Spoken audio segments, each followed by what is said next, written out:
Well, playing devil's advocate, somebody might say, well, what does Tupac have? He's a movie star, he's got, you know, hit records. What does he have to complain about? And I'm gonna tell you, it's like being the last person alive, you know what I'm saying? After 3 days, you can't do anything. What can I do? Where can I go? There's no black neighborhood, you know what I'm saying, with black people who have the same amount of money as me. You know what I'm saying? There's richer and there's poorer. There's no just, you know, did a movie, got a little bit of money, living okay. Black neighborhood, I have to be in the right neighborhood. So I don't fit in. That's hell. It's hell when you can't be around your peers. All my life I grew up around black people, poor people, but I can't live around poor people now because they'll rob me. And why would they rob me? Because they're starving, because there's no money here. But they're telling me, now that I made a little money, I have to move here. So it's not like no one's ever trying to deal with this section. They're just moving away from it. And we're gonna have more stars coming from together, but they're gonna all move this way.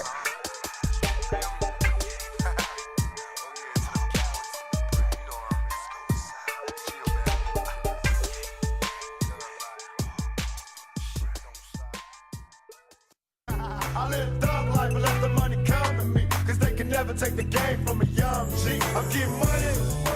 I mean, it was cool because I got a chance to speak to young black males all over the country about this new idea called thug life,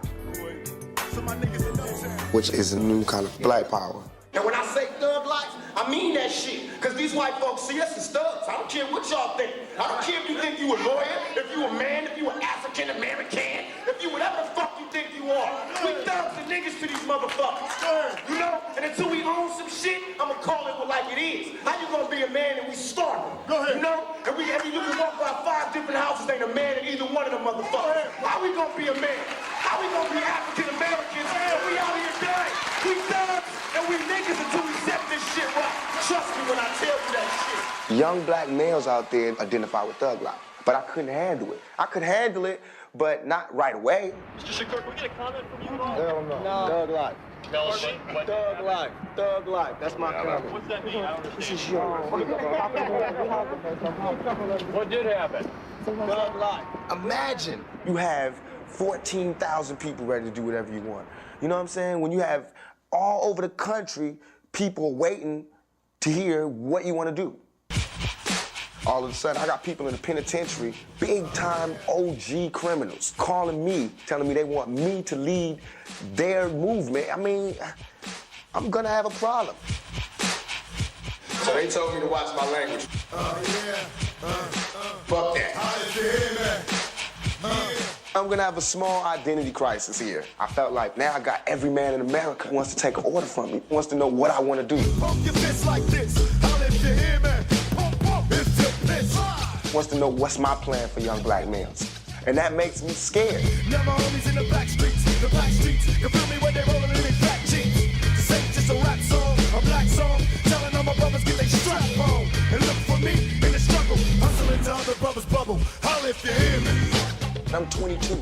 I was having concerts, they were sold out. White boys, Mexicans, blacks, and they would do whatever I said. I could tell all those people in the audience to turn around in a circle, and they would do it. I was having love, I mean, like undeniable love, and I was scared. I'll if you hear me. I was scared, but so was America. So was somebody else. I'm a liberal Democrat.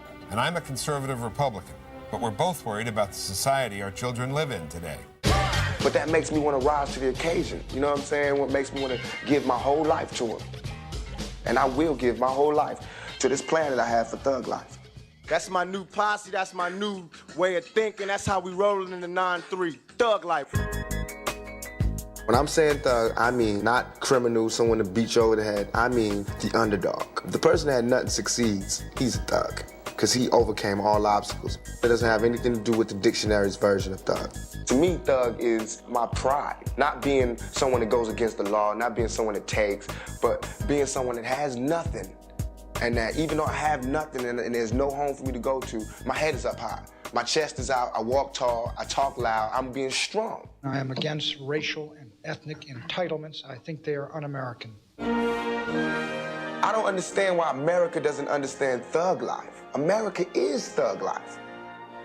What makes me saying I don't give a fuck different than Patrick Henry saying give me liberty or give me death?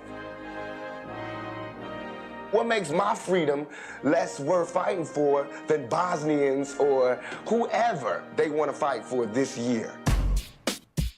They should give money to the ghetto.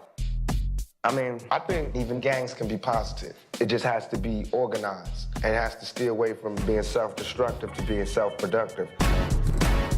I organized the OGs in the East Coast and the West Coast and the penitentiaries to come up with codes of ethics for criminals. It's called the Code of Thug Life.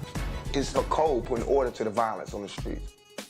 In Watts, Compton, Chicago, wherever. We got all these people all over the country saying, yes, we go by this code. We're gonna be against attacks on people that are not involved with the street gang, with the drug trade, or the illegal business at all. You know, all that kidnapping and shooting drive-bys out the car, we against that. It's thug like that. It ain't just a bunch of niggas going crazy. We want to control our streets. So all we saying is if every motherfucker that was out here right now gave up $1, and they put it to this Thug Life Fund, the money don't go to me, it go to somebody from your neighborhood. They take the money, and we do this shit like every month. I be bringing new rappers in here, I be bringing Snoop, whoever the fuck y'all want. I go snatch the niggas. But for that shit to happen, we can't have no violence, and everybody gotta be down for that shit.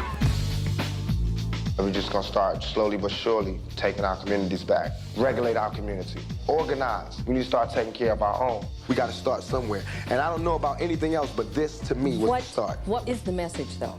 The message is that we're coming, all the people you threw away, the dope dealers and the criminals, they will be legit sitting next to you in first class, thanks to your boy. You know those little things they have for the mice, where they go through around a circle, there's little blocks for it and everything? Well, society is like that. They'll let you go as far as you want. But as soon as you start asking too many questions and you're ready to change, boom, their block are coming.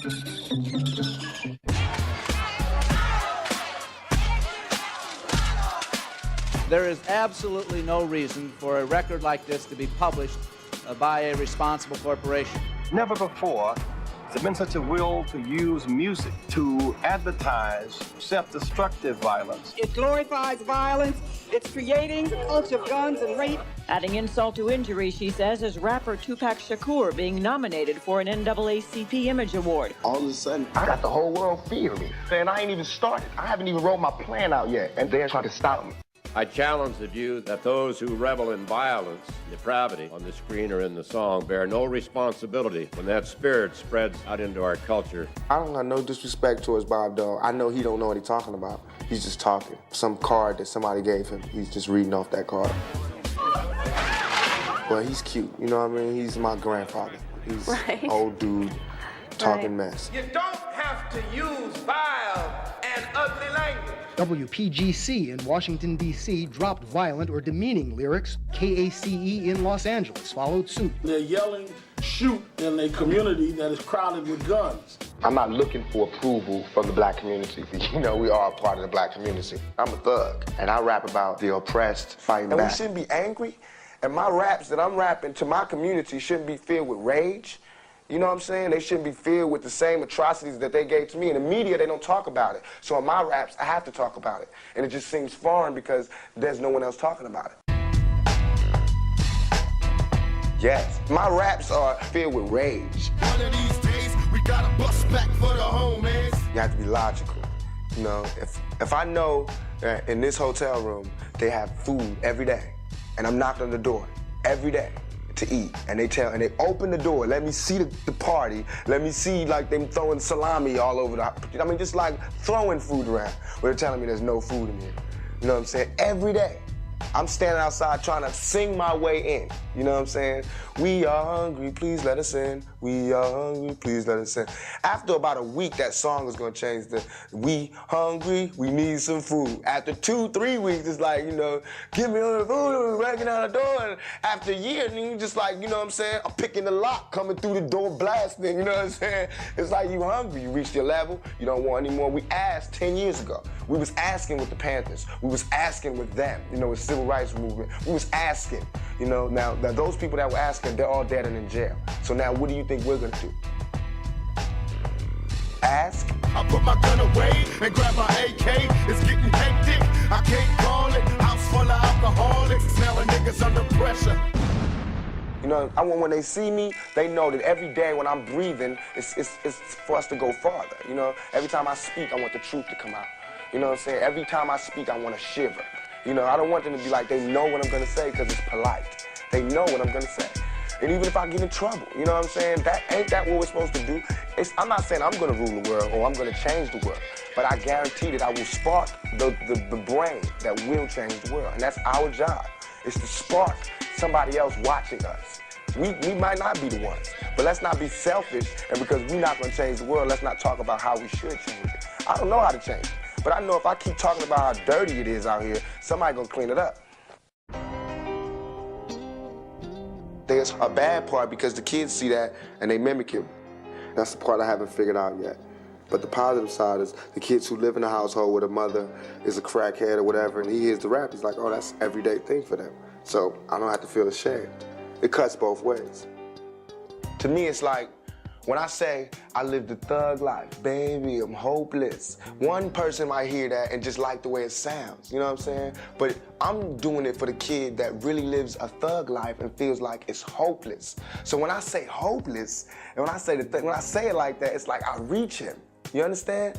And even if when I reach him, it makes it look glorious to the guy that doesn't live that life, I mean, I can't help it, it's a fad, you know. He'll drop the thug life soon enough. But for the person that I was trying to reach, he'll pick it up and I'll be able to talk to him.